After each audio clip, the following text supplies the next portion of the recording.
ధోనికి కోలుకోలేని దెబ్బ కొట్టారు ఎస్ఆర్హెచ్. ధోని ట్రిక్స్ కూడా పనిచేయలేదు అనుకుంటా ఎస్ఆర్హెచ్ మీద. ఎస్ఆర్హెచ్ టాస్ గెలిచి బౌలింగ్ ఎంచుకుంది.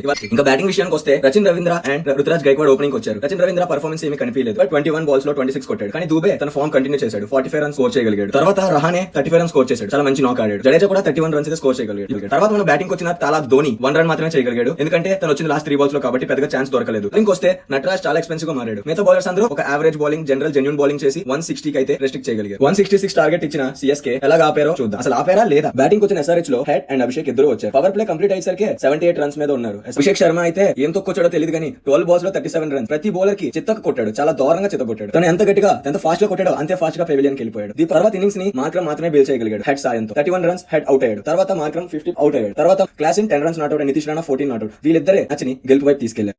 బౌలింగ్ విషయానికి వస్తే సిఎస్కే లో మోహిన్ అలీ తప్ప ఇంకెవరు మంచి పర్ఫార్మెన్స్ ఇవ్వలేకపోయారు. ఇలాంటి పిచ్ లో లో స్కోరింగ్ గేమ్ విన్ అవ్వాలంటే ఈ బౌలింగ్ అయితే సరిపోదు. చాలా చెత్త బౌలింగ్ చేశారు సిఎస్కే. 2 hours ఉంటుండగానే SRH